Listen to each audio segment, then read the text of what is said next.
Halo guys, selamat datang di channel Dongglodok 25. Channel yang membahas alur cerita film-film seru dan menegangkan yang pastinya mampu memanjakan mata dan waktu istirahat kalian. Di video kali ini, kita akan merangkum alur cerita dari film yang berjudul I Am Legend yang rilis di tahun 2007, yang dimana film ini menceritakan sebuah virus yang bernama virus Kripin. Virus ini menyebar sangat cepat dan membunuh 90% populasi dunia, dan virus ini juga mengubah banyak korbannya menjadi seperti zombie. Penasaran dengan alur ceritanya? Silakan simak dan langsung saja gaskan.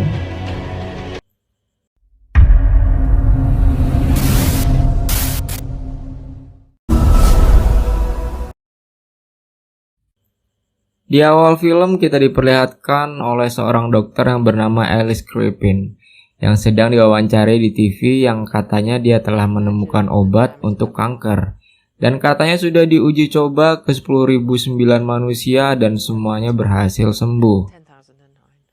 Dan sekarang scene berpindah ke 3 tahun kemudian, yang dimana kota sudah terlihat kosong seperti tidak ada kehidupan dan kondisi kota pun yang sangat berantakan. Tetapi di sini masih ada satu orang pria yang bernama Dr. Neville yang sedang mengendarai mobil dan membawa senjata ditemani oleh guguk peliharaannya yang bernama Samantha. Saat mereka berkeliling di kota yang tidak berpenghuni ini, dan tiba-tiba dia dikagetkan dengan segerombolan rusa yang berlari di depan mobilnya. Dia pun langsung memburu rusa-rusa tersebut. Tetapi tiba-tiba dia terhalang oleh mobil-mobil bekas yang berserakan di jalanan. Dan dia pun turun dari mobil untuk melanjutkan memburu rusa-rusa itu. Dan saat ingin menembak rusa tersebut, tapi malah keduluan sama hewan buas. Anda kurang beruntung ternyata. Malah ditambah bapak dan anak singa datang. Serem juga ya, di tengah kota ada singa berkeliaran, buset. Cuma mau cari makan aja harus saingan sama binatang buas. Dan tiba-tiba alarm jam tangannya berbunyi, bertanda hari sudah mulai gelap. Dia pun bergegas pulang untuk ke rumahnya dan menyiramkan air. Aku juga nggak tahu itu air apa, tapi sepertinya untuk menghilangkan jejak gitu deh. Scene berpindah di keesokan harinya. Stok makanan di rumahnya cukup banyak dan ada listrik di rumahnya. Mungkin dia pakai genset kali ya. Dan di situ cuma ada Samantha aja teman ngobrolnya. Kasian juga sih ya. Jadi terharu gue. Sambil mandiin guguknya yang bernama Samantha, dia nyetel musik dong. Lagunya Bob Marley. Semua akan baik-baik saja.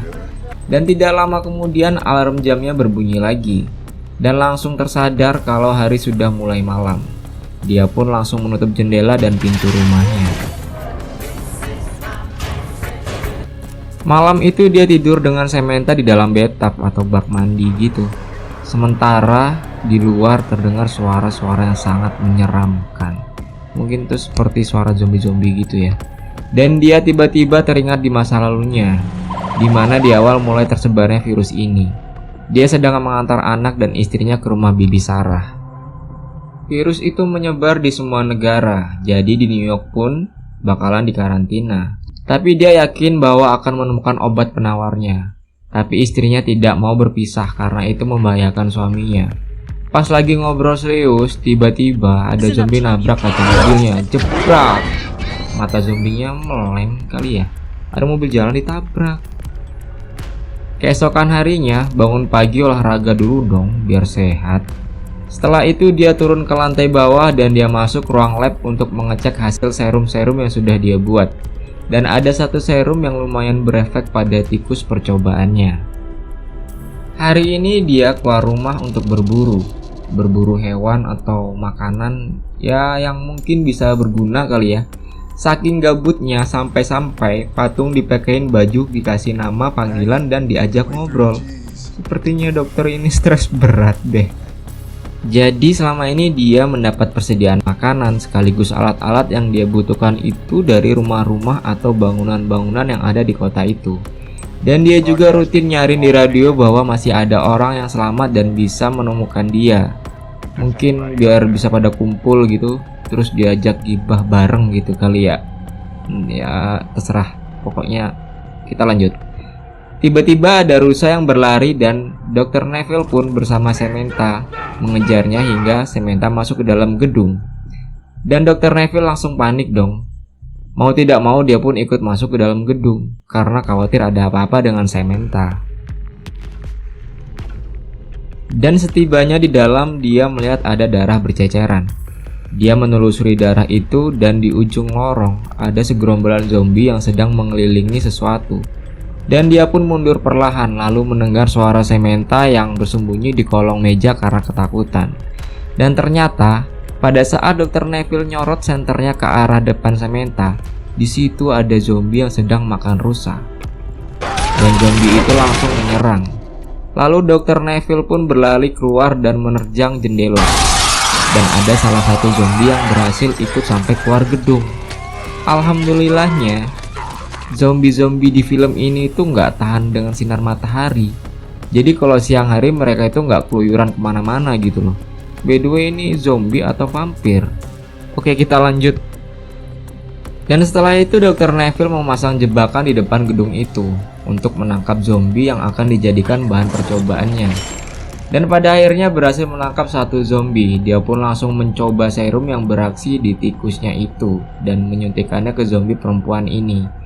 Tapi detak jantung dan suhu tubuhnya malah menurun. Dan tiba-tiba zombie itu terbangun dan berontak. Dan detak jantungnya pun seketika berhenti. Berarti serum itu masih belum berhasil dong. Dan setelah itu zombie itu disuntik lagi dengan obat apa gitu, aku juga nggak tahu. Tapi yang jelas zombie itu bisa hidup lagi. Tapi tetap kembali seperti zombie sebelumnya.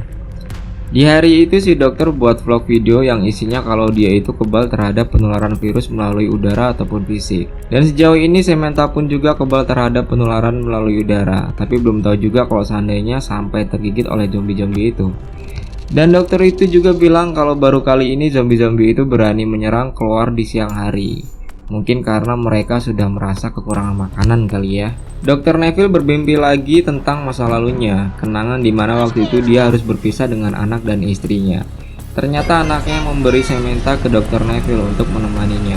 Waktu itu si guguk Samantha masih kecil. Keesokan harinya Dr. Neville keliling-keliling kota dan melihat boneka manusia itu ada di tengah jalan.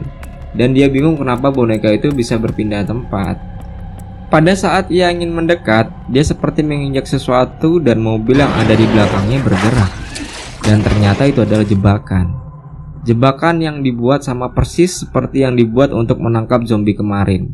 Lalu dia pingsan. Saat tersadar, hari pun sudah mulai gelap.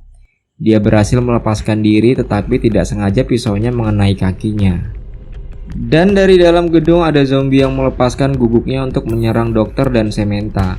Untungnya masih ada sedikit cahaya matahari, jadi mampu sedikit menahan guguk zombie tersebut. Dan saat cahaya matahari itu benar-benar tenggelam, si anjing-anjing itu langsung gaspol dong nyerang mereka.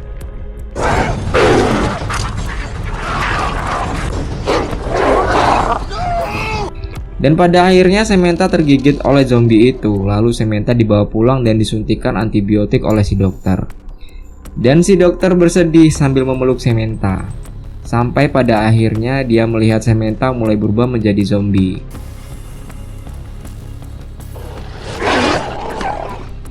Dengan berat hati dia harus mengakhiri hidup Samantha dengan tangannya sendiri. Kali ini Dr. Neville benar-benar hidup sendiri.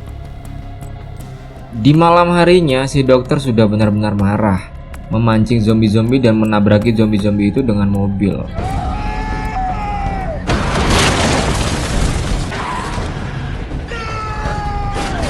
Tapi dia nyaris dikalahkan oleh zombie-zombie itu. Mobilnya nyaris terjebur ke dalam laut. Saat ada zombie yang ingin masuk ke dalam mobil, tiba-tiba ada cahaya lampu yang menyorot dan seketika zombie itu langsung kabur. Dan ternyata yang menyorotkan lampu itu adalah seorang wanita. Dia dibawa oleh wanita itu pergi dari sana. Dan wanita itu mengantarnya pulang. Pada saat dokter itu pingsan, dia bermimpi kenangan di masa lalunya lagi. Dan ternyata anak dan istrinya tewas karena helikopter yang mereka naiki tertabrak dengan helikopter lain. Saat dia terbangun di keesokan harinya, dia melihat bayangan anak bersama istrinya. Tetapi ternyata itu adalah wanita yang menolong dia tadi malam. Dan wanita itu bernama Anna. Dan anaknya yang bernama Ethan. Ternyata mereka juga kebal terhadap virus itu. Anna bercerita bahwa dirinya berasal dari Maryland dan datang ke kota ini karena mendengar pesan dari dokter melalui radio. Dan Anna juga bercerita bahwa ada orang-orang yang masih selamat selain mereka. Tetapi si dokter ini langsung menyangkal karena dia yakin tidak ada satu orang pun yang berhasil selamat. Setelah mereka ngobrol dan berdebat, tiba-tiba terdengar suara zombie dari luar rumah. Ternyata zombie-zombie itu mengikuti dari jejak darahnya si dokter yang kemarin karena sempat terluka di kakinya. Pas zombie-zombie itu semakin mendekat, dia meledakkan bom-bom yang sudah ditanam di sekitar rumahnya. Boom!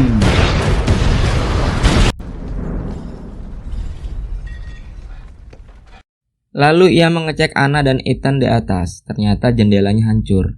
Dan tiba-tiba ada zombie yang menerjang dia. Dia dibanting-banting sana-sini oleh zombie itu. Dia nggak sanggup melawan kekuatan dari zombie itu. Dan pada akhirnya zombie itu ditusuk menggunakan obeng dan ditembak. Anna dan Ethan bersembunyi di kolong lemari dan sementara itu di atas ada zombie yang sedang menghancurkan plafon rumah. Dan hampir diserang oleh zombie itu. Lalu zombie itu langsung ditembaki oleh si dokter sampai mutiara. Mampus lo. Di luar rumah zombie-zombie itu semakin banyak yang berdatangan. Dan pada akhirnya mereka memutuskan untuk bersembunyi di dalam lab. Anna dan Ethan disuruh berlindung di balik kaca. Dan seketika Anna melihat bahwa obatnya mulai bekerja. Dr. Neville mencoba untuk mengajak zombie-zombie itu berbicara dan berkata bahwa dia mampu menyembuhkan mereka semua. Tetapi masih tetap saja ada satu zombie yang sepertinya paling ganas yang ingin memecahkan kacanya dan menyerang sehingga kacanya retak.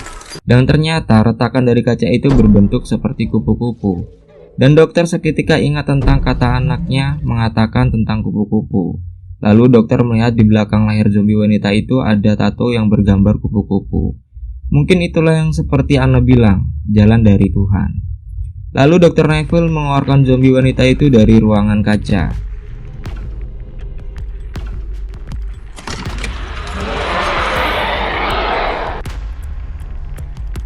Dan anehnya, zombie-zombie ini jadi tenang dan kalem gitu, seolah-olah kayak ngerti gitu ya.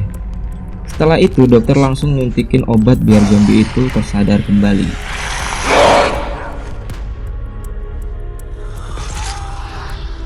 Setelah sadar, zombie wanita itu langsung memegang kepala zombie yang sangat ganas tadi. Dan ternyata zombie yang ditangkap oleh Dr. Neville itu adalah salah satu keluarga dari zombie yang ganas tadi. Mungkin istri atau anaknya kali ya. Ya pantas aja kalau zombinya tadi itu marah banget. Setelah mendapatkan keluarganya kembali, zombie-zombie yang ada di situ pun langsung pergi. Mungkin selama mereka menjadi zombie itu mereka perlahan berevolusi mungkin ya. Pikiran dan perasaan mereka pun sudah mulai kembali seperti manusia normal pada umumnya. Ya mungkin bisa jadi. Dan di ending film mereka di dalam mobil, nggak tahu OTW kemana itu. Sepertinya mereka cocok deh ya, dan bakalan married mungkin. Iya.